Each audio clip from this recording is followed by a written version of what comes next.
Hello students, welcome back to Shubham lecturer channel. तो student, इस video में हम क्लास 12 केमिस्ट्री के चैप्टर 2 और चैप्टर 4 के 8 महत्वपूर्ण न्यूमेरिकल्स को एक ही वीडियो में सॉल्व करेंगे। इस वीडियो में हम क्लास 12 केमिस्ट्री के चैप्टर 2 जिसका नाम है विलयन, जिसे हम इंग्लिश में कहते हैं सॉल्यूशन, और चैप्टर 4 जिसका नाम है रासायनिक बलगतकी, जिसे हम इंग्लिश में कहते हैं केमिकल काइनेटिक, इन दोनों चैप्टर से जितने भी इंपॉर्टेंट न्यूमेरिकल हैं हम इस वीडियो में सॉल्व कर देंगे। तो लास्ट तक वीडियो को देखते रहिए ताकि आपका सभी न्यूमेरिकल आसानी से क्लियर हो जाए और आप बोर्ड एग्जाम में अच्छा मार्क अचीव कर सकें।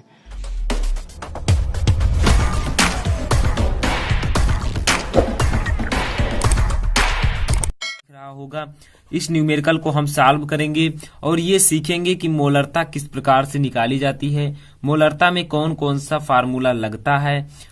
तो इस वीडियो को लास्ट तक देखते रहें और ये बोर्ड एग्जाम के लिए बहुत ही ज्यादा इंपॉर्टेंट है और एक बार पूछा भी जा चुका है।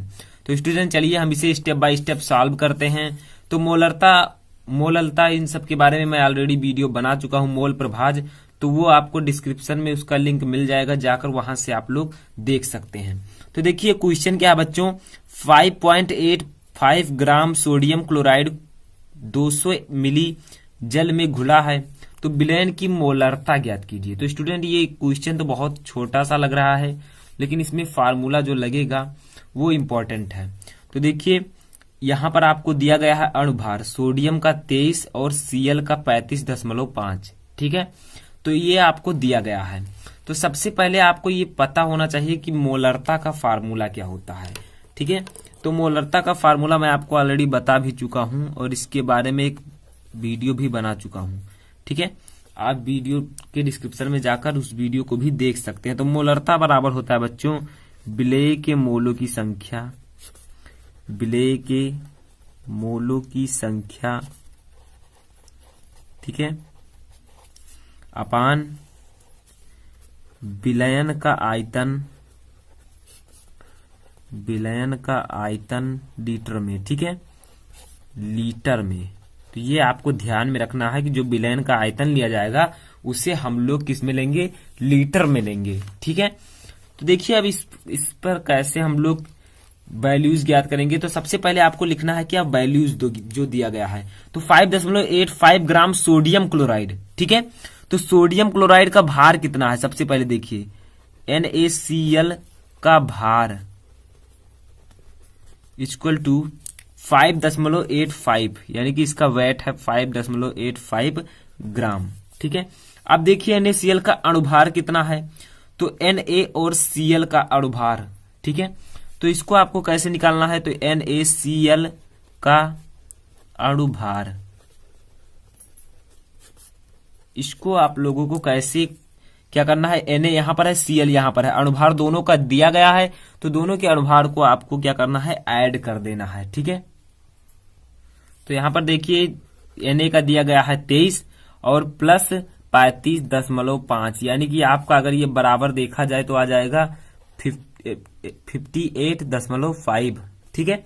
तो ये आपका आ गया NaCl का अणुभार। अब देखिए यहां पर हमें क्या करना है बच्चों, विलेय के मोलों की संख्या पान विलयन का आयतन लीटर में, तो विलेय के मोलों की संख्या ज्ञात करनी है।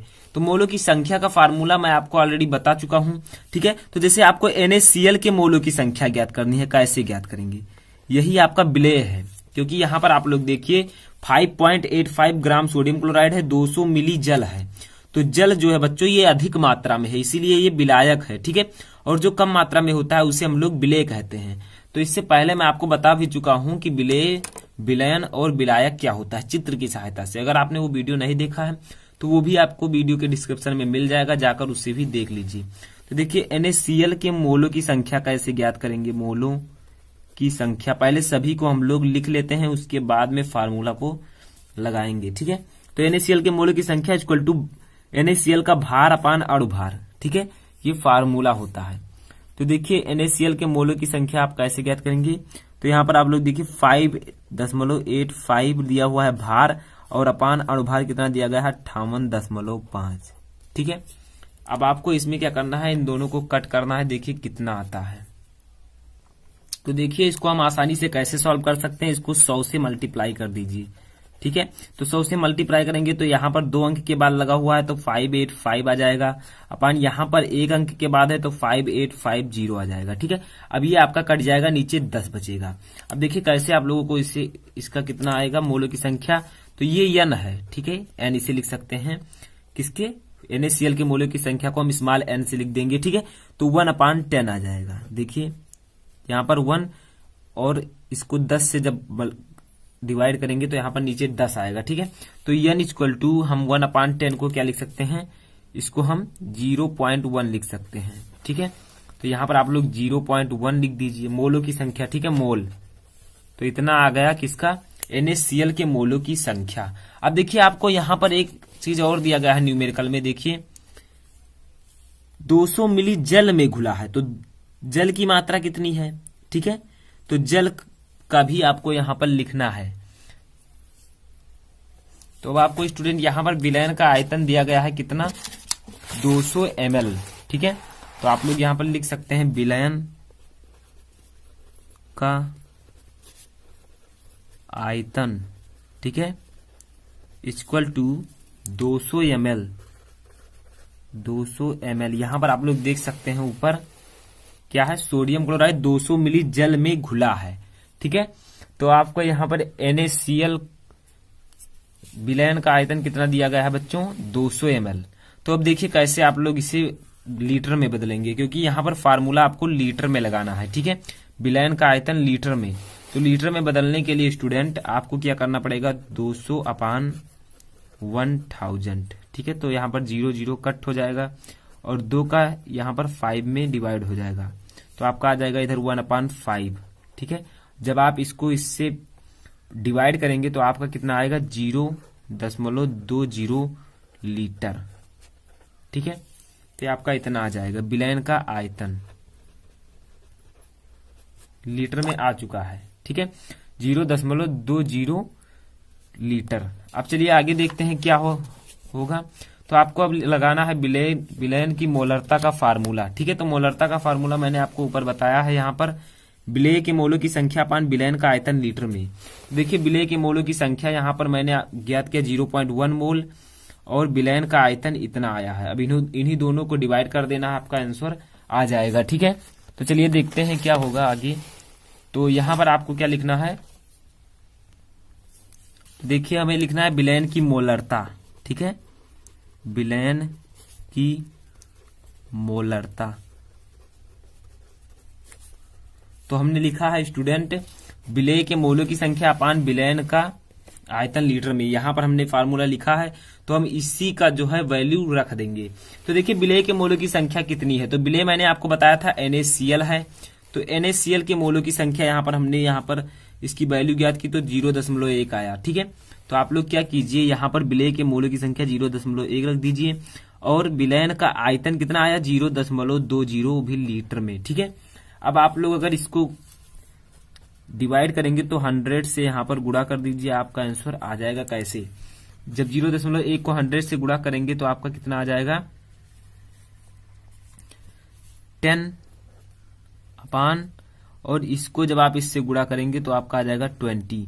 तो 20 इसको 0 हम कट कर देंगे। ठीक है, अब आपका लास्ट में आंसर क्या आएगा स्टूडेंट, जब 2 को 1 यानी कि 1/2, तो 2 को जब हम डिवाइड करेंगे 1 से तो आपका आ जाएगा बच्चों, पहले दशमलव लगेगा क्योंकि 1 छोटा है, उसके बाद हम 5 लिखेंगे। ठीक है, तो आपका आ जाएगा 0.5। ठीक है, तो विलयन की जो मोलरता आई, विलयन की मोलरता, ठीक है, वो 0.5 मोल प्रति लीटर। ठीक है, मोलरता का मात्रक मोल प्रति लीटर।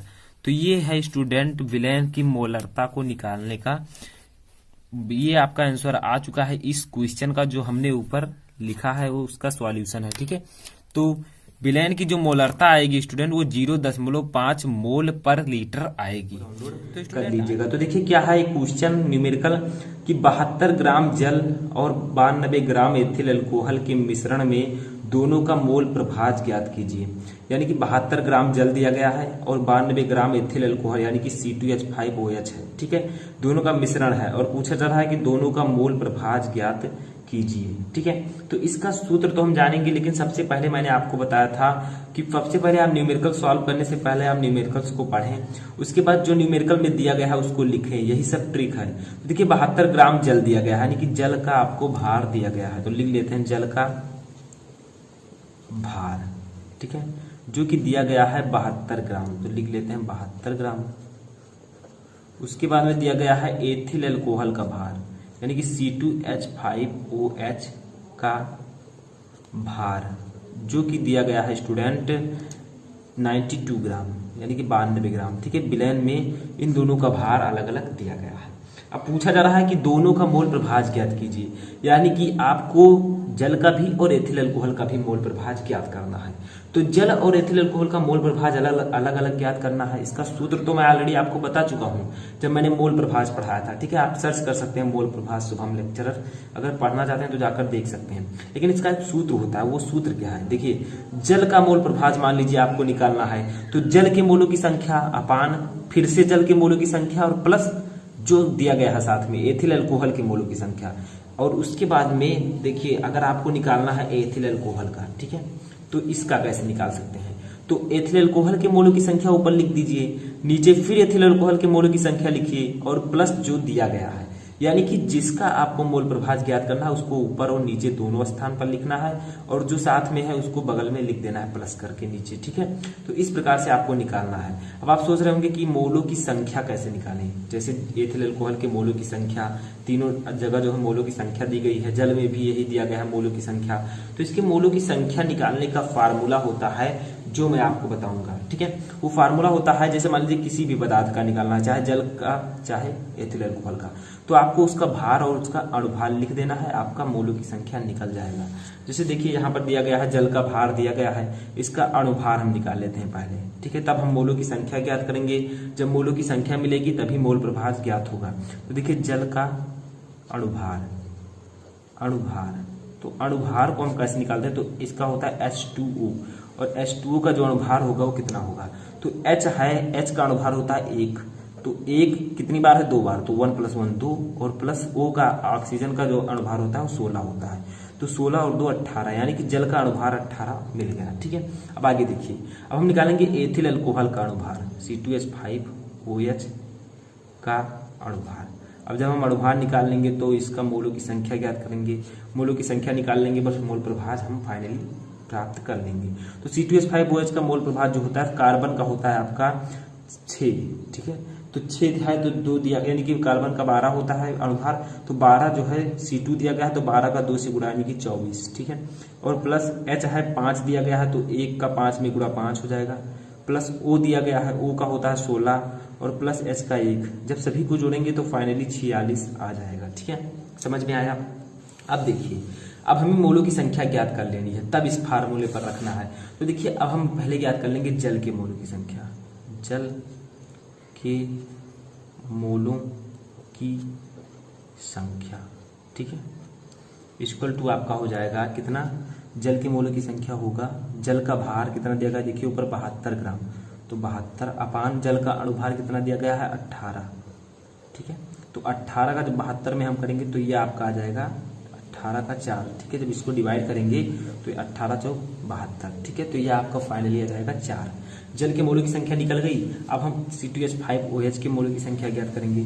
तो ये थोड़ा सा लंबा वीडियो हो सकता है, ठीक है, लेकिन आपको समझना है C2H5OH के मोलों की संख्या इसी प्रकार से ज्ञात करना होता है, इसीलिए न्यूमेरिकल ज्यादा पूछा जाता है।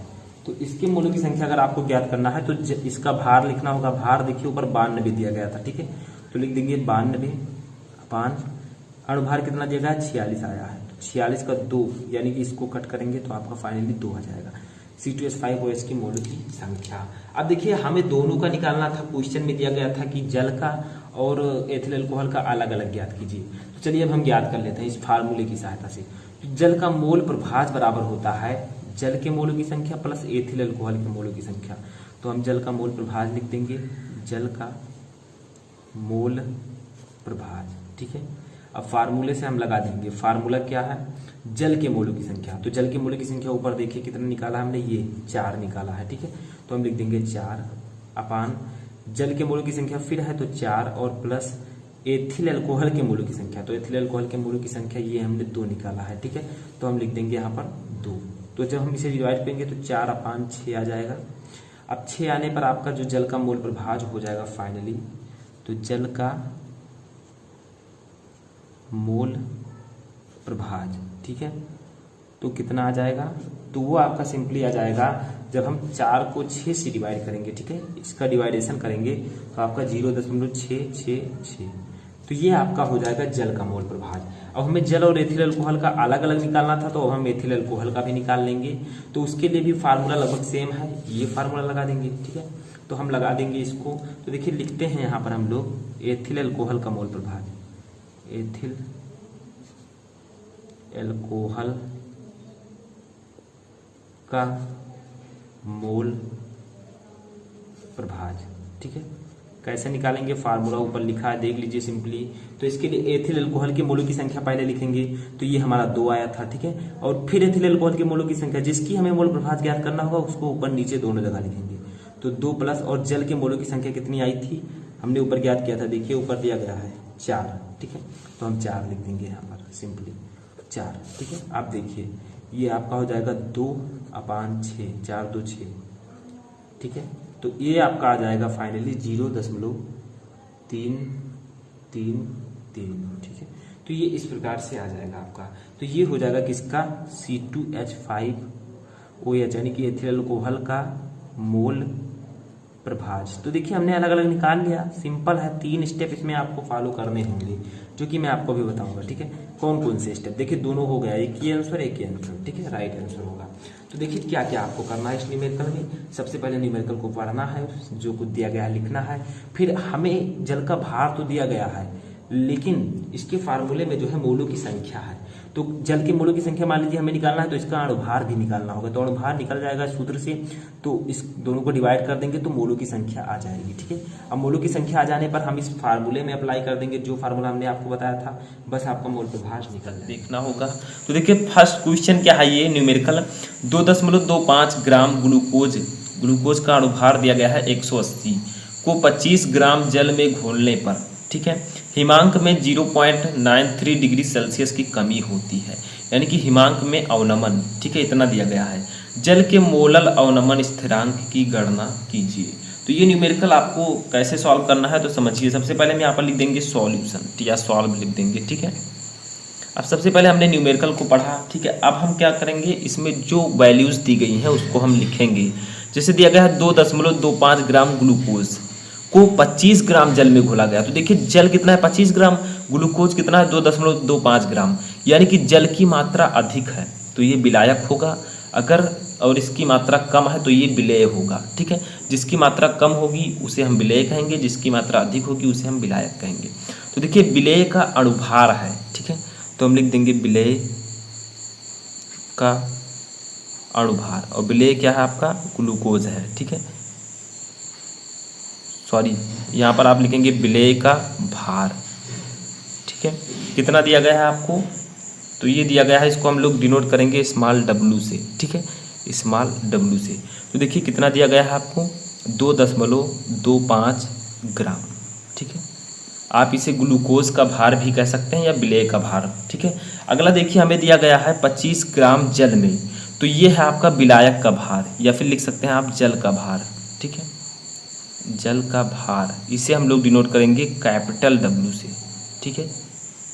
तो ये आपको दिया गया है 25 ग्राम, ठीक है।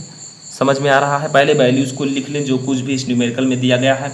अब देखिए क्या दिया गया, हिमांक में 0.93 डिग्री सेल्सियस की कमी होती है, यानी कि ये है आपका हिमांक में अवनमन, हिमांक में अवनमन, ठीक है। इसको हम लोग डिनोट करते हैं डेल्टा TF से, ठीक है, डेल्टा TF से। ये आपका दिया गया है 0.93 डिग्री सेल्सियस, ठीक है। समझ में आया, इतनी चीज़ें हमें इस न्यूमेरिकल में दी गई हैं। अब इतनी चीजें तो हमने यहाँ पर लिख लिया, ठीक है। अब आगे देखिए आपको क्या करना है, निकालना क्या है, आपको निकालना है KF, ठीक है, KF, इसे हम लोग कहते हैं मोलल अवनमन स्थिरांक। इसको आपको इसकी वैल्यू ज्ञात करनी है। तो इसके लिए एक फार्मूला होता है, उस फार्मूले को समझिए, आपको सब कुछ समझ में आ जाएगा, ठीक है। ये फार्मूला है, फार्मूला, ठीक है। फार्मूला कुछ इस प्रकार से होता है, पहले मैं बेसिक से बता देता हूँ आपको। फार्मूला आपका होता है m, small m equal to 1000 गुणे KF, ये आपका स्मॉल एफ रहेगा, यहाँ पर भी स्मॉल है, ठीक है। तो KF इंटू स्मॉल w अपान delta TF into capital W, ठीक है। ये फार्मूला होता है। अब इसी फार्मूले को आपको याद रखना है, मोस्ट इंपॉर्टेंट फार्मूला है, ठीक है। इससे आप अणुभार भी ज्ञात कर सकते हैं। m है आपका अणुभार, ठीक है। तो देखिए अब आपको करना क्या है, यहाँ पर हमें निकालना क्या है, KF।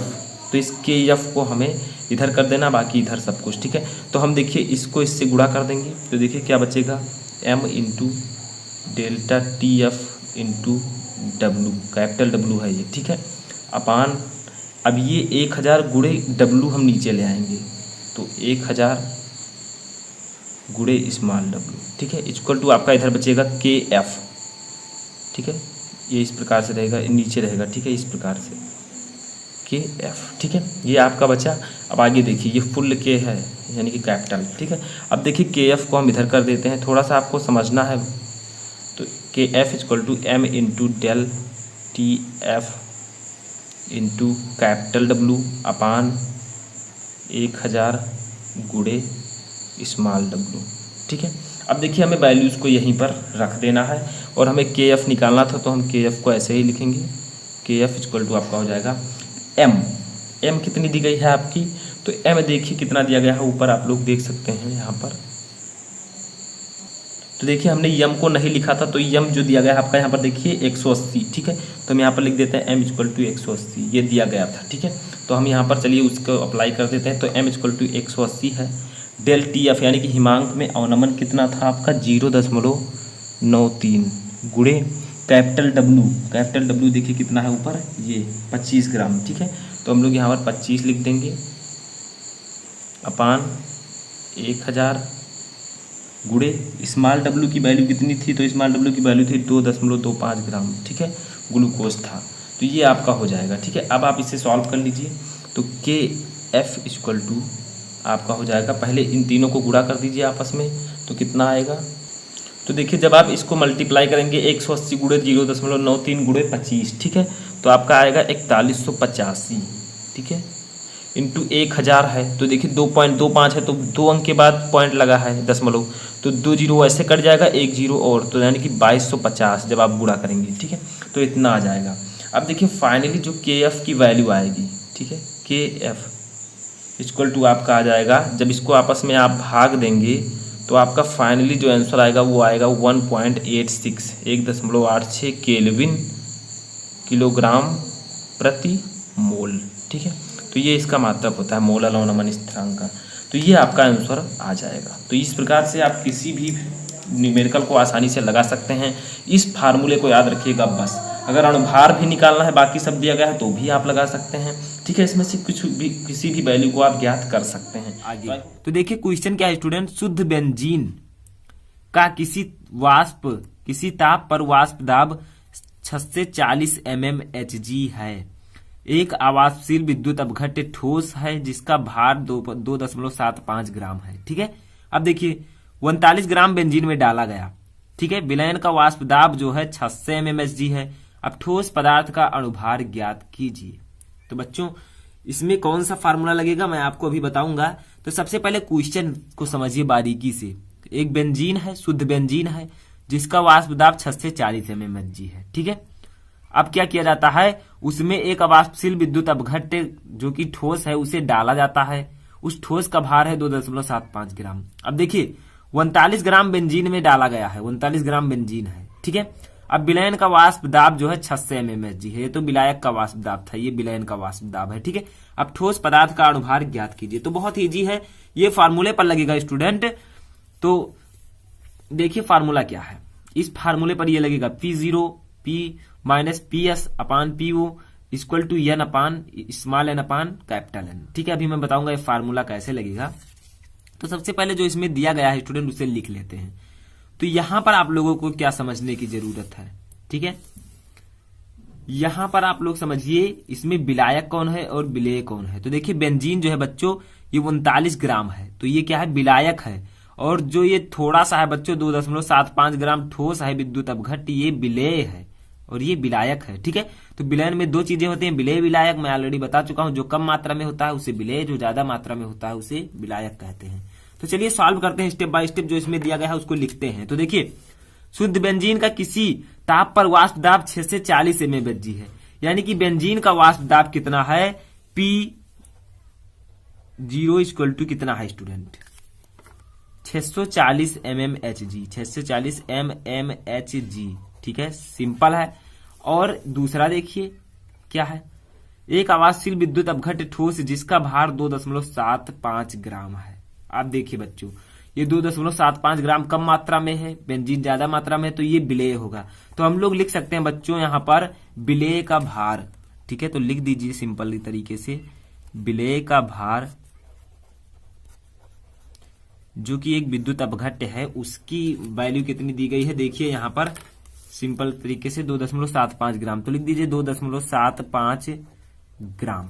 ठीक है, इतना समझ में आया आप लोगों को। अब देखिए बच्चों आपको क्या लिखना है, इसमें क्या दिया गया है, 39 ग्राम बेंजीन में डाला गया। बेंजीन देखिए 39 ग्राम है, तो इसका मतलब बेंजीन जो है ये विलायक है विलयन में। ठीक है, तो बेंजीन क्या है बच्चों, विलायक है। तो विलायक का भार लिख दीजिए यहां पर, विलायक का भार। तो विलायक का भार कितना है स्टूडेंट, मैंने भी आपको बताया 39 ग्राम, 39 ग्राम। ठीक है, ये जी है, तो इतना आ गया। अब देखिए आगे भी कुछ दिया गया है, विलयन का वाष्प दाब 600 mmHg है।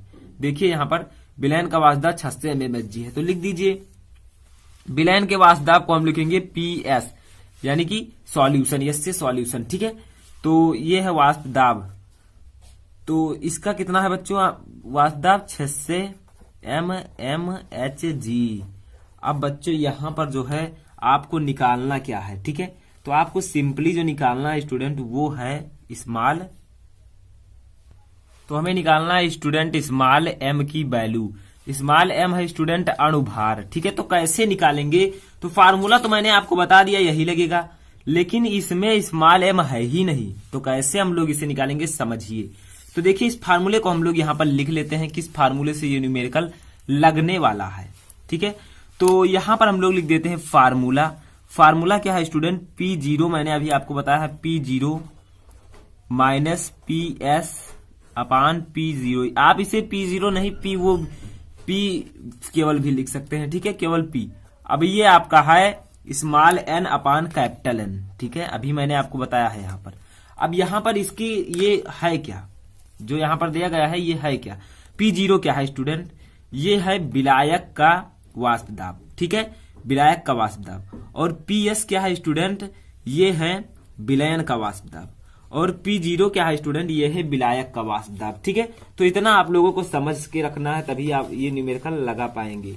तो ये विलायक का वाष्प दाब, ये विलयन का वाष्प दाब, ये विलायक का वाष्प दाब। ये क्या है बच्चों, ये है विलेय के मोलों की संख्या, और ये क्या है विलायक के मोलों की संख्या। इतना समझ में आया, इसको मैं लिखवा नहीं रहा हूं। ठीक है, अब देखिए स्टूडेंट यहां पर आपका दिया गया था विलेय का भार, यानी कि विलायक का यहां पर भार दिया गया था 6 से 40 mmHg। ठीक है, तो हम लोग इसी न्यूमेरिकल पर, इसी फार्मूले पर रखेंगे। लेकिन स्टूडेंट इस फार्मूले को हम लोग एक तरह से और लिख सकते हैं, उसको समझिए, PO, ठीक है, माइनस PS अपान P0। ठीक है, इसको P0 कहिएगा, इक्वल टू ये जो विलेय के मोलों की संख्या है इसके बारे में मैं आपको ऑलरेडी बता चुका हूं। देखिए विलेय के मोलों की संख्या का फार्मूला क्या होता है, विलेय का भार बटे विलेय का अणुभार। ठीक है, तो W अपान M, इसको हम लिख सकते हैं W अपान M से। और जो विलायक का है बच्चों, तो उसे हम लोग कैपिटल W अपान M लिख देंगे। ठीक है, वो भी यही होगा, विलायक का भार बटा विलायक का अणुभार, यानी कि भार और अणुभार का जो डिवाइडेशन होता है वो मोलों की संख्या होता है। तो इसे हम लोग लिख देंगे स्मॉल W अपान स्मॉल M, और इंटू यहां पर भी स्मॉल W अपान स्मॉल M लिखेंगे। जब ऊपर जाएगा तो यहां पर हो जाएगा आपका कैपिटल M अपान W। ठीक है, इतना आप लोगों के समझ में आ चुका होगा, क्योंकि आप लोगों को पता है विलेय के मोलों की संख्या इक्वल टू विलेय का भार बटे अणुभार। ठीक है, तो इसी फार्मूले को जो ऊपर मैंने आपको बताया है, इसी फार्मूले को हम लोग लिख सकते हैं इस तरह से। तो अब इसी पर हम लोग न्यूमेरिकल लगाएंगे। ठीक है, और आपको ये जो यम है, स्मॉल m है अणुभार, इसको निकाल कर बताएंगे, इसका आंसर सॉल्व करेंगे। ठीक है, तो देखिए P0 आपका कितना दिया हुआ है। तो स्टूडेंट अब इसी न्यूमेरिकल पर हमें वैल्यू लिखनी है। तो P0 जो है बच्चों ये है विलायक का वाष्प दाब, ये मैंने आपको ऑलरेडी ऊपर बताया है 640 यानी कि 640 दिया गया है। PS कितना है, PS भी मैंने बताया है, यानी कि विलयन का वाष्प दाब 600 है। और अपान P0 जो है बच्चों ये विलायक का वाष्प दाब है, तो 6 से 40 हम इसे लिख देंगे। ठीक है, इतना समझ में आया। अब देखिए W अपान M, इसको समझ लीजिएगा स्टूडेंट, विलेय के मोलों की संख्या मैं आपको ऑलरेडी बता चुका हूं, यहां पर भी मैंने बताया यहां पर। ठीक है, तो विलेय के मोलों की संख्या, इसका भार और इसका भार, और विलायक का कैपिटल लिख दीजिए, बस ऐसे ही। ठीक है, अब देखिए स्मॉल W क्या है। ठीक है, ये है बच्चों विलेय का भार। तो विलेय का भार देखिए कितना दिया गया है, ऊपर देखिए, ये मैंने बताया था 2.75 ग्राम। ठीक है, तो यहां पर हम लोग लिख देते हैं 2.75 अपान, अब स्मॉल m हमें निकालना है, यानी कि इसका भार जो है स्टूडेंट नहीं दिया गया है, ठोस पदार्थ का भार नहीं दिया गया है, यानी कि विलेय का भार नहीं दिया गया है, तो हम लोग इसी को निकालेंगे। तो स्मॉल m हम लोग इससे लिख देते हैं, क्योंकि हमें यही निकालना है। ठीक है, अब देखिए कैपिटल M कितना दिया गया है, यानी कि विलायक का भार, ऊपर देखिए जल्दी से यहाँ पर 39 ग्राम। ठीक है, तो इसे देख लीजिए, फटाफट सॉल्व कर लेते हैं। तो 39। अब यहां पर एक चीज आपको समझने की जरूरत है, W क्या है। ठीक है, W, तो स्टूडेंट यहां पर थोड़े से मिस्टेक है, ये M जो है स्टूडेंट ये है क्या, विलायक का अणुभार। तो विलायक का अणुभार अब हमें निकालना है, कैसे निकालेंगे। तो देखिए स्टूडेंट विलायक का अणुभार जो है विलायक का कैसे निकालेंगे। तो विलायक क्या है, C6H6 का अणुभार। तो अणुभार निकालना बहुत सिंपल है। ठीक है, कैसे निकालेंगे, देखिए C कार्बन का जो होता है स्टूडेंट परमाणु भार, वो कितना होता है 6 × 12। ठीक है, तो 12 इसका परमाणु भार होता है। तो देखिए 6 × 12 कर देंगे। ठीक है, यानी कि कार्बन के 6 परमाणु हो, तो 12 कार्बन का और 6 से गुणा, और प्लस हाइड्रोजन का 1 होता है परमाणु भार, तो 1 × 6 यानी कि 6 कर देंगे। तो 12 × 6 72 और प्लस 6 = 78, यानी कि जो बच्चों विलायक का अणुभार आया वो 78 आया। ठीक है, 78, ये 6 है, थोड़ी सी गलती है यहाँ पर स्टूडेंट, तो आप लोग सीख लीजिएगा। ठीक है, तो 12 × 6 72 और प्लस 6 78, तो बेंजीन का जो अणुभार आया वो 78 आया, और बेंजीन ही विलायक है, तो विलायक का यहाँ पर भार हम लोग अणुभार लिख देते हैं 78, और अपान इसका भार कितना है 39। विलायक का भार देखिए ऊपर, बेंजीन का भार 39 दिया गया है। अब कुछ भी इसमें नहीं है, आप लोग आसानी से इसे सॉल्व कर सकते हैं। तो देखिए 6 से 40 में से 40 गए, 6 से गए, यानी कि 40 अपान 640। ठीक है, तो जीरो अभी हम लोग आगे देख लेते हैं स्टूडेंट क्या है। अब देखिए यहाँ पर सिंपल है स्टूडेंट, 2.75 अपान M हम ऐसे ही रहने देते हैं, इन दोनों को काट देते हैं, 39 दो से ये हो जाएगा 39 दूना 78, तो × 2 लिख देंगे। ठीक है, अब यहां पर हमें करना क्या है, M को निकालना है, तो आप लोग समझिए कैसे निकालेंगे स्टूडेंट। M को आप लोग इधर ले आइए। ठीक है, तो चलिए हम लोग यहां पर सॉल्व करते हैं। देखिए क्या है, इसको काट दीजिए। ठीक है, तो 4 × 64, अब हम लोग तिरछा गुणा कर देंगे, इसका इससे इसका इससे। तो देखिए M का 4 से गुणा होगा तो 4M। ठीक है, = 2.75 × 2 ऐसे ही रहेगा, देखिए 2 ऐसे ही रहेगा, × 64। ठीक है, इतना समझ में आया आपके। देखिए 2.75 × 2 × 64। अब यम की वैल्यू यहां से हम लोग आसानी से ज्ञात कर सकते हैं, 2.75 × 2 × 64। ठीक है, अपान, अब हम लोग क्या करेंगे, 4 को यहां पर डिवाइड कर देंगे, इतना तो आप लोगों को पता होगा। अब 4 को जब इससे करेंगे बच्चों तो 16 आ जाएगा, पता है, 16 × 4 = 64। अब आगे देखिए कैसे सॉल्व करेंगे। तो देखिए स्टूडेंट ये न्यूमेरिकल आपका सॉल्व हो चुका है। यहां पर हम यम = इसको जब हमने काटा तो बचा कितना, 2.75 × 2 × 16। ठीक है, अब देखिए कैसे हम इसे सॉल्व करेंगे। थोड़ा सा 2.75 ऐसे ही रहने देंगे, × 16 का 2 में गुणा करेंगे तो 32 आ जाएगा। अब यहां पर आपको कुछ भी नहीं करना है, m आपका सिंपली जब आएगा लास्ट में तो 32 को जब इससे मल्टीप्लाई करेंगे तो आपका 88.00 यानी कि 88 आपका आ जाएगा। ठीक है आंसर। तो ये आपका आ गया स्टूडेंट 88। तो स्टूडेंट जो आपका पदार्थ था वैद्युत अभिघट्य था उसका जो बच्चों अणुभार आया वो 88 आ चुका है। ये है स्टूडेंट आपका सही आंसर। तो आप पसंद आता है तो देखिए बच्चों क्वेश्चन क्या है हमारा न्यूमेरिकल सबसे पहले हम पढ़ते हैं क्या है। 7.5 ग्राम पदार्थ को 75 ग्राम जल में घोलने पर हिमांक में 1.2 डिग्री सेल्सियस की कमी हुई। यानी कि बच्चों 7.5 ग्राम कोई पदार्थ जिसको 75 ग्राम जल में घोला गया है, जब दोनों को आपस में घोल दिया गया तो हिमांक में जो है बच्चों 1.2 डिग्री सेल्सियस की कमी पाई गई। अब देखिए पदार्थ का अणुभार ज्ञात कीजिए। अणुभार कैसे ज्ञात करेंगे, फार्मूले की सहायता से, अभी देखिएगा कैसे। और देखिए क्या दिया है, जल का मोलल अवनमन स्थिरांक जिसको डिनोट करते हैं KF से प्रदर्शित करते हैं बराबर 1.86 डिग्री सेंटीग्रेड है। ठीक है, समझ में आया, क्वेश्चन आपने पढ़ लिया। अब देखिए यहाँ पर एक छोटा सा टॉपिक आप देखिए, 7.5 ग्राम पदार्थ को 75 ग्राम जल में घोला गया है। तो बताइए इसमें विलेय कौन है और विलायक कौन है। ठीक है, विलायक वो होता है जो ज्यादा मात्रा में उपस्थित होता है, विलेय वो होता है जो कम मात्रा में होता है। तो देखिए बच्चों ये जो 75 ग्राम जल है ये विलायक है, क्योंकि इसमें 7.5 ग्राम कम है। ये 7.5 ग्राम देखिए 75 से कम है, तो इसको इसमें घोला गया है। तो ये है बच्चों विलेय, इसकी मात्रा कम है, ये है विलायक, इसकी मात्रा ज्यादा है, आपस में घोल दिया गया। ठीक है, तो अभी इसकी भी आवश्यकता पड़ेगी, मैंने आपको क्यों बताया ये समझिए। देखिए बच्चों यहाँ पर इसका फार्मूला पहले हम थोड़ा सा लिख लेते हैं। ठीक है, पहले देखिए दिया क्या क्या गया है। 7.5 ग्राम पदार्थ यानी कि पदार्थ का द्रव्यमान आपको यहां पर दिया गया है, पदार्थ का द्रव्यमान। ठीक है, द्रव्यमान, पदार्थ के द्रव्यमान को हम डिनोट किससे करेंगे स्टूडेंट, पदार्थ का द्रव्यमान है यानी कि विलेय का द्रव्यमान। अब विलेय का द्रव्यमान को हम डिनोट करते हैं स्मॉल w से। ठीक है, अब बच्चों ये दिया कितना गया है 7.5 ग्राम, यानी कि जो आपका विलेय का द्रव्यमान है, विलेय क्या है, पदार्थ तो ही है, ये 7.5 ग्राम कम है तो ये विलेय है। ठीक है, अब विलेय का द्रव्यमान को हम डिनोट करते हैं स्मॉल w से। तो पदार्थ का द्रव्यमान हमने यहाँ पर लिखा क्योंकि पदार्थ ही विलेय है। ठीक है, कौन सा पदार्थ है, इसका अणुभार कितना होगा वो अभी हम ज्ञात करेंगे। तो ये दिया गया है 7.5 ग्राम। अब आगे देखिए बच्चों क्या दिया गया है आपके, इसमें दिया गया है 75 ग्राम जल में घोलने पर, यानी कि जल का द्रव्यमान दिया गया है। तो जल है बच्चों विलायक। ठीक है, जल क्या है, विलायक है, क्योंकि ये ज्यादा मात्रा में उपस्थित है, आपको मैंने पहले भी बताया है। ठीक है, इसको हम डिनोट करते हैं कैपिटल W से। पदार्थ का द्रव्यमान स्मॉल w, जल का द्रव्यमान कैपिटल W इक्वल टू कितना दिया गया है बच्चों 75 ग्राम। ठीक है, पहले जो दिया गया है उसको लिख लेते हैं, फिर हम फार्मूला अप्लाई करेंगे। अब आगे देखिए बच्चों क्या दिया गया है, यहाँ पर धीरे धीरे समझिए। हिमांक में अवनमन सीधा सीधा नीचे दिया गया है, अभी मैं बताऊंगा। हिमांक में अवनमन, ठीक है, अवनमन इसको डिनोट करते हैं हम बच्चों डेल TF से। ठीक है, डेल TF है बच्चों हिमांक में अवनमन। ठीक है, ये कितना दिया गया है ऊपर देखिए 1.2 डिग्री सेंटीग्रेड, हिमांक में 1.2 डिग्री सेंटीग्रेड की कमी हुई।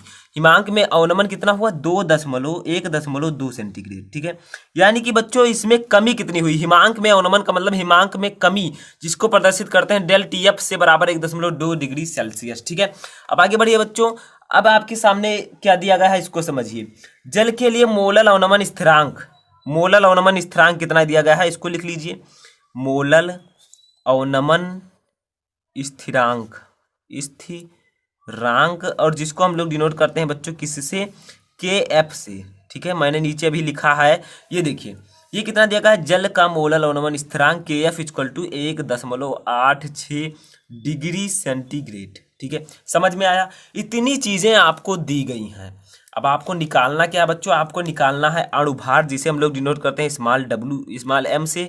इसको आपको निकालना है, किसका अणुभार, पदार्थ का अणुभार। ठीक है, तो देखिए स्टूडेंट कैसे आप लोग इसे निकालेंगे, चलिए हम सीखते हैं। ठीक है, तो देखिए बच्चों एक फार्मूला होता है, इस फार्मूले को आप लोग नोट कर लीजिए, चाहे याद कर लीजिए, चाहे इसका स्क्रीनशॉट ले लीजिए। ठीक है, देखिए एक फार्मूला होता है, उसको हम समझते हैं क्या है वो फार्मूला। वो फार्मूला है स्टूडेंट स्मॉल m, यानी कि अणुभार इक्वल टू होता है कितना, हम लोग अच्छे से इसको लिखते हैं ताकि ये फार्मूला आपको याद रहे, 1000 गुणे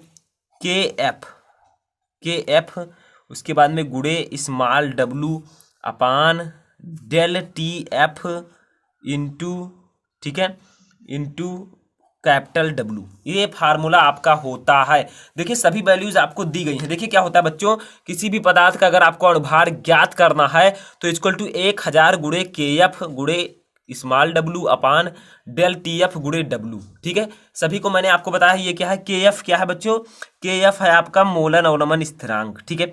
स्मॉल w क्या है, विलेय का भार यानी कि पदार्थ का द्रव्यमान। डेल TF क्या है स्टूडेंट, डेल TF है आपका हिमांक में अवनमन, और कैपिटल W है जल का द्रव्यमान यानी कि विलायक का द्रव्यमान। अब देखिए बच्चों हमें कुछ भी नहीं करना, यहाँ पर सिंपली सभी वैल्यूज को पुटअप कर देना है और आपका ये आंसर निकल के आ जाएगा। स्मॉल m इक्वल टू आपका हो जाएगा 1000 गुणे KF कितना दिया गया है, यहाँ पर देखिए ये 1.86, ठीक है। तो हम इसे लिखते हैं गुणे, यहाँ पर देखिए स्टूडेंट स्मॉल W कितना दिया गया है, थोड़ा ऊपर जाना पड़ेगा हमें। यहाँ पर स्मॉल W दिया गया है 7.5 ग्राम, तो हम लोग लिख देते हैं यहाँ पर 7.5 अपान डेल TF आपका कितना दिया गया है, ये देखिए 1.2 डिग्री सेंटीग्रेड, तो 1.2 गुणे कैपिटल W आपका दिया गया है 75 ग्राम, ये देखिए 75 ग्राम, और यहाँ पर हम इसे पुटअप कर देते हैं। अब स्टूडेंट कुछ भी आपको नहीं करना है, आपको इसी को सॉल्व कर लेना है। अब कैसे सॉल्व करेंगे इसको समझिए।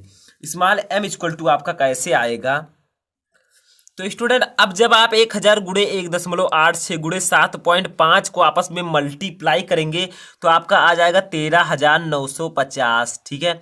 और अपान आपका आ जाएगा बच्चों 1.2 गुणे 75 कितना होगा, 1.2 गुणे 75 इक्वल टू 90 आपका हो जाएगा, ठीक है।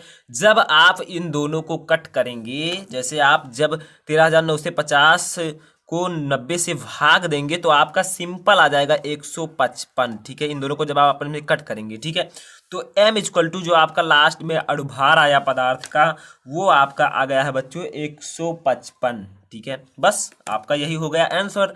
तो स्टूडेंट क्या आपको ये न्यूमेरिकल पसंद आया, एक बार कमेंट करके जरूर बताइएगा, ठीक है। कर लीजिए। तो देखिए बच्चों रासायनिक बलगतिकी, केमिकल काइनेटिक, इसका मैं आपको मोस्ट इंपोर्टेंट न्यूमेरिकल बताऊंगा। तो देखिए न्यूमेरिकल क्या है, तो देखिए सबसे पहले आप क्वेश्चन को ध्यान से पढ़िए। एक प्रथम कोटि की अभिक्रिया, तो प्रथम कोटि की अभिक्रिया, शून्य कोटि की अभिक्रिया, इन सब के बारे में मैं आपको बता चुका हूं। तो प्रथम कोटि की एक अभिक्रिया में 50 सेकंड में पदार्थ की सांद्रता प्रारंभिक सांद्रता की आधी रह जाती है। इसके वेग स्थिरांक की गणना कीजिए, ठीक है। तो बच्चों इसका एक पार्टिकुलर फार्मूला होता है जिसको मैं आपको इस वीडियो में बताऊंगा और इस न्यूमेरिकल को सॉल्व करना सिखाऊंगा, ठीक है। तो सीखिए। तो देखिए सबसे पहले आपको क्या है इसमें, इस न्यूमेरिकल में कौन कौन से साइन दिए हुए हैं, वैल्यूज दिए हुए हैं, उनको लिखना है। तो देखिए सबसे पहले प्रथम कोटि की एक अभिक्रिया है, 50 सेकंड में पदार्थ की सांद्रता प्रारंभिक सांद्रता की आधी रह जाती है। यानी कि 50 सेकंड में क्या हुआ, ये जो सांद्रता थी पदार्थ की वो आधी रह गई। तो यानी कि इसका अर्ध आयु काल कितना है, अर्ध आयु काल का मतलब कोई भी पदार्थ अपने सांद्रता की आधी रह जाती है उसे अर्ध आयु काल कहते हैं।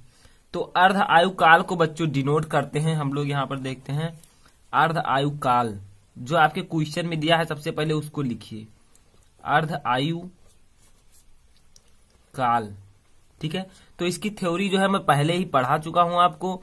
तो इसमें से कुछ जो मोस्ट इंपोर्टेंट न्यूमेरिकल्स या टॉपिक्स हैं उसको भी मैं आपको लगातार अपलोड करता रहता हूं, तो उसी में से ये एक टॉपिक है। तो देखिए अर्धायु काल को हम लोग डिनोट किससे करते हैं बच्चों, टी हाफ से, टी हाफ, ठीक है।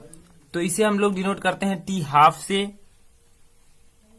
अब देखिए टी हाफ इक्वल टू होता क्या है। अब टी हाफ दिया हुआ है आपका कितना बच्चों, प्रथम कोटि की अभिक्रिया में 50 सेकंड में पदार्थ की प्रारंभिक सांद्रता की आधी रह जाती है। तो कितने समय में आधी रह गई, 50 सेकंड में। तो ये इसकी अर्ध आयु काल है। तो अर्ध आयु काल आपका कितना दिया हुआ है, 50 सेकंड। समझिए स्टेप बाय स्टेप, ठीक है। तो आपका ये तो डाउट क्लियर हो गया होगा कि अर्ध आयु काल क्या है। तो चलिए हम लोग आगे देखते हैं। अब देखिए प्रारंभिक सांद्रता की आधी रह जाती है। अब आपको क्या करना है बच्चों, इसके वेग स्थिरांक की गणना करना है। तो एक छोटा सा फार्मूला होता है, तो वो फार्मूला क्या है, ठीक है, फार्मूला। तो बच्चों फार्मूला जो होता है वेग स्थिरांक का k इक्वल टू, ठीक है, हम लोग लिखते हैं यहां पर 0.693 और 2 अपान टी हाफ। ये होता है बच्चों वेग स्थिरांक का फार्मूला। ठीक है, अब हमें क्या करना है, ये वैल्यू तो ऊपर दी हुई है, जो टी हाफ अर्धायुकाल हमने यहाँ पर लिखा है 50 सेकेंड, इसकी वैल्यू यहाँ पर रख देनी है और सॉल्व कर देना है। बच्चों यहाँ पर वेग स्थिरांक को देकर आपसे अर्धायुकाल को भी पूछा जा सकता है, तो आप लोग इस इंपॉर्टेंट फार्मूले को याद रखिएगा, इससे आपके कई न्यूमेरिकल आसानी से हल हो जाएंगे। ठीक है, तो चलिए हम लोग आगे देखते हैं क्या है बच्चों। तो के तो आपका इतना हुआ 0.6932 अपान टी हाफ। अब इस पर हम वैल्यूज रखते हैं। ये क्या है बच्चों, वेग स्थिरांक, याद रखिएगा। अब 0.693 को तो हम वैसे ही रहने देंगे, ठीक है, 6932 और अपान यहां पर हम लोग कर देंगे 50। ठीक है, 50 हमने कर दिया। अब देखिए आगे, अब के हम ज्ञात करेंगे, तो 0.6932 अपान 50 है। अब 50 में ये जो जीरो अगर आपको हटाना है बच्चों, तो यहां पर क्या होगा, ये 6 पॉइंट हो जाएगा, यानी कि एक पॉइंट दशमलव जो है ये 6 के इधर आ जाएगा। ठीक है, तो चलिए हम लोग लिखते हैं यहां पर 6.932 अपान 5, यानी कि आप इस 50 को 5 इंटू 10 लिख सकते थे। अब जब आप 10 से इसको डिवाइड करेंगे 0.6932 को, तो आपका आएगा कितना बच्चों, 6.932। ठीक है, अब देखिए इन दोनों को हमें काट देना है और भी, तो बच्चों यहां पर ध्यान दीजिए थोड़ा सा कि जो 0.6932 है, ठीक है, अगर आप लोग इस दशमलव को थोड़ा इधर लाएंगे तो आपको 10 से क्या करना पड़ेगा बच्चों, मल्टीप्लाई करना पड़ेगा। ठीक है, यहां पर आप लोग थोड़ा सा ध्यान दीजिएगा, 10 से हमने क्या किया, मल्टीप्लाई कर दिया। अब देखिए हमारा कितना आ गया, ये जब आप मल्टीप्लाई करेंगे 0.6932 को 10 से, तो क्या होगा, दोनों तरफ हमें करना है ऊपर नीचे, तो आपका आ जाएगा 6.932 और इंटू 5, एक जीरो यहाँ पर है, एक जीरो यहाँ पर, 500 आ जाएगा। ठीक है, समझ में आया, वो थोड़ा सा आप लोग डाउट आपका क्लियर कर दूं कि यहाँ पर क्या होगा, 0.6932 अपान 50 टी हाफ की वैल्यू। अब हम 10 से दोनों ऊपर नीचे क्या करते हैं, मल्टीप्लाई कर देते हैं, तो ये जो पॉइंट इधर था ये 6 के इधर आ जाएगा, बीच में 6 और 9 के, तो देखिए 6.932 अपान, और जब इससे 10 से गुणा किया गया तो 50 इंटू 10 यानी कि 500 आ गया। ठीक है, अब देखिए यहाँ पर क्या होगा, अब के हम वेग स्थिरांक की गणना यहाँ पर आसानी से कर सकते हैं।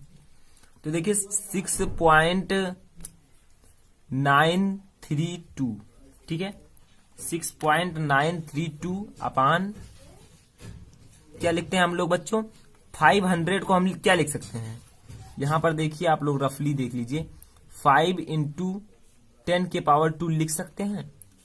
आप लोगों को समझ में आ रहा है, 5 इंटू 10 के पावर 2, 10 के पावर 2 का मतलब 10 गुणे 10 यानी कि 100, तो 5 को 100 से गुणा करेंगे तब तो 500 आएगा, तो हम यहाँ पर लिख देंगे बच्चों 5 इंटू 10 के पावर 2, यानी कि 5 और 10 इंटू 10 यानी कि 100 और 500। ठीक है, अब देखिए वेग स्थिरांक कितना आएगा आपका, 6.932।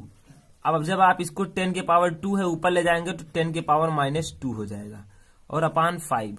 ठीक है, अब जब आप 5 से 6.932 को डिवाइड करेंगे तो कितना आएगा, देखिए जब आप 6.932 को 5 से डिवाइड करेंगे तो आपका आएगा बच्चों 1.38 इंटू 10 के पावर 2 आप ऐसे लिख देंगे। ठीक है, 10 के पावर -2, और जो वेग स्थिरांक होता है इसका जो हम वो लिखते हैं, क्या यूनिट लिखते हैं, उसे कहते हैं सेकेंड इनवर्स। ठीक है, तो यही है आपका बच्चों इस न्यूमेरिकल का सॉल्यूशन।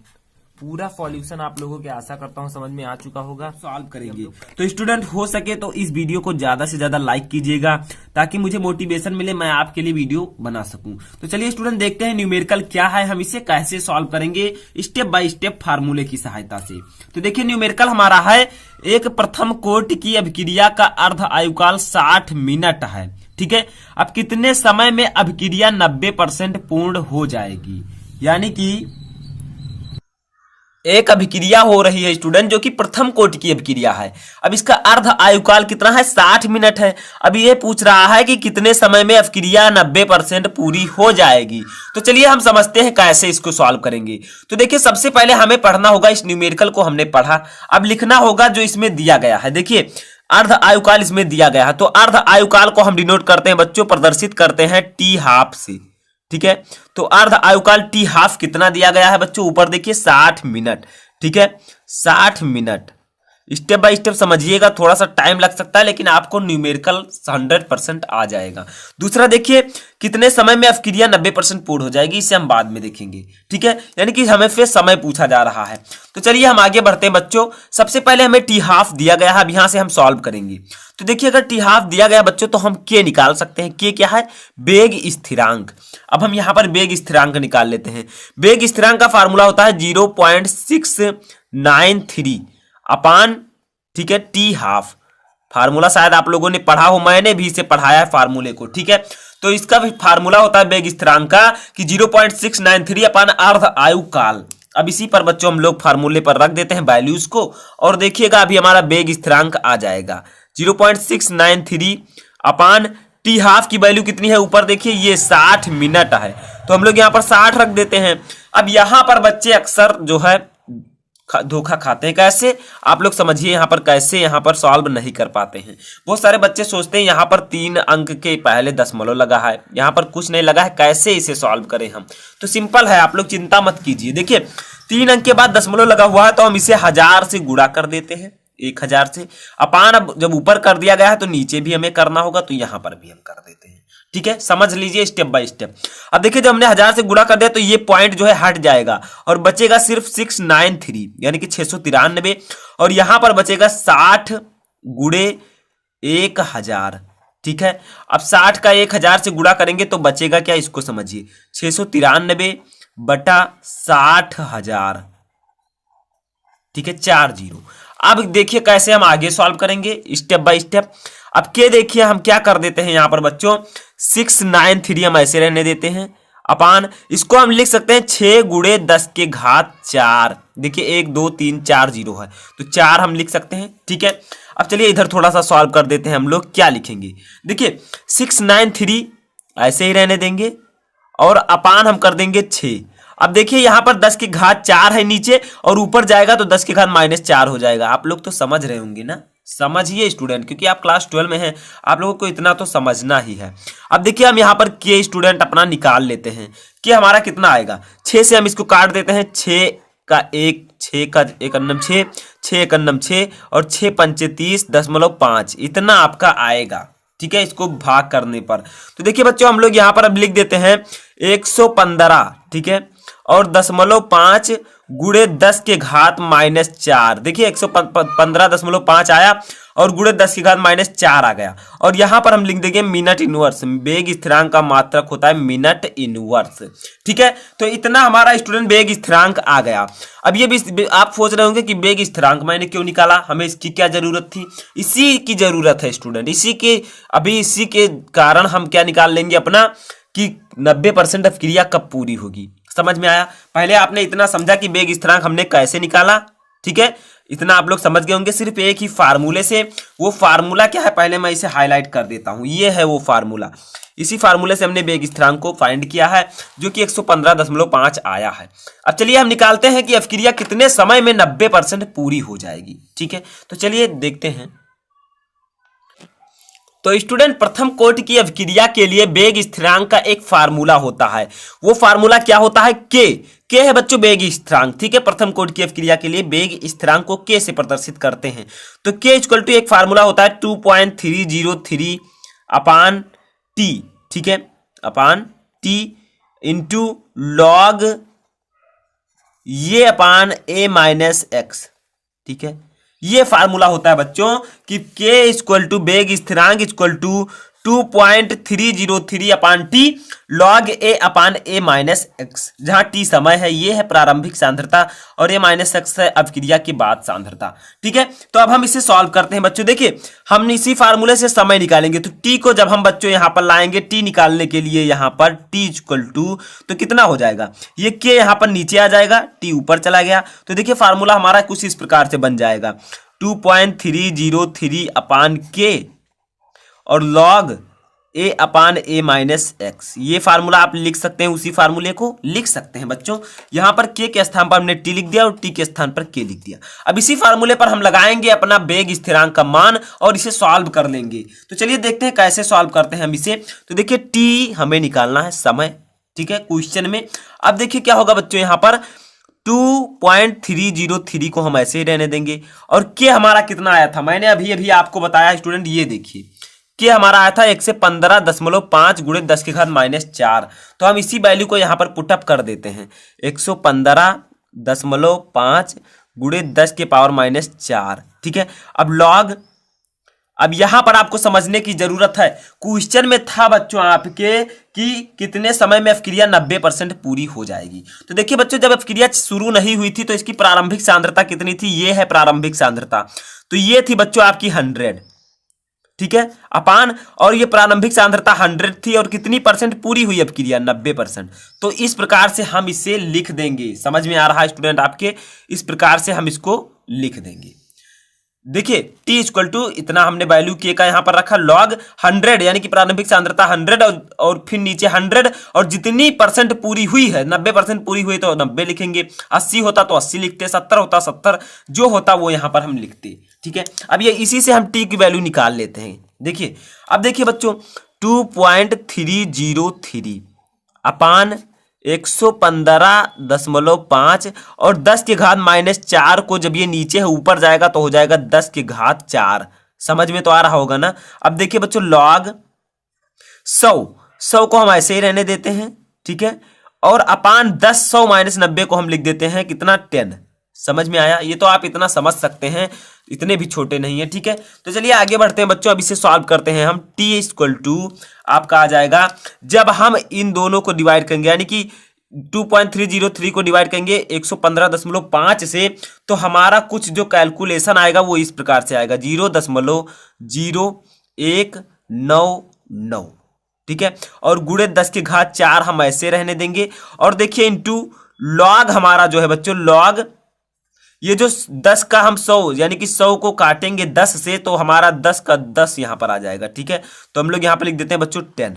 अब देखिए बच्चों एक चीज आपको यहां पर नोट करने की जरूरत है। अब देखिए यहां पर आपका आ क्या जाएगा, 0.0199 गुणे 10 के घात के 4 को हम लिख सकते हैं बच्चों कितना, 1 2 3 4, जैसे हमने वहां पर बनाया था, गुणे log 10 का मान आज ही नोट कर लीजिए अपने माइंड में, log 10 की वैल्यू होती है 1।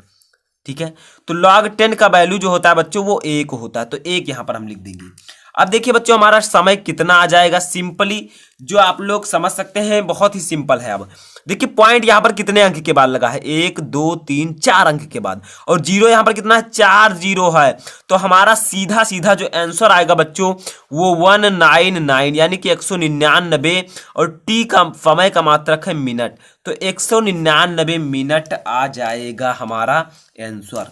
तो स्टूडेंट यही है आपका न्यूमेरिकल का सॉल्यूशन, और इतना ही आंसर आपका आएगा, जस्ट एकदम क्लियर। तो अब आपको पता चल गया होगा कि अगर एक प्रथम कोटि की अवक्रिया का अर्धायुकाल 60 मिनट हो तो कितने समय में 90% पूर्ण हो जाएगी, वो 199 मिनट में वो 90% अवक्रिया पूरी हो जाएगी। तो स्टूडेंट आशा करता हूं कि आपको यह न्यूमेरिकल अच्छे से समझ में आ चुका होगा। थोड़ा सा टाइम लग गया लेकिन आपको समझ में आ जाना चाहिए बच्चों, ताकि आए अगर बोर्ड परीक्षा में तो आप लोग इसे आसानी से कर सकें। तो स्टूडेंट आप वीडियो को लाइक करना मत भूलिएगा, और चैनल पर नए हैं तो चैनल को सब्सक्राइब कर लीजिएगा, ठीक है, ताकि मुझे मोटिवेशन मिले और मैं आपके लिए वीडियो भेजता रहूँ। तो स्टूडेंट इस वीडियो में फिलहाल इतना ही, आप लोग तैयारी करते रहिए और कमेंट करके जरूर बताइएगा कि ये आपको समझ में आया या नहीं आया। तो इस वीडियो में बस इतना ही, थैंक यू।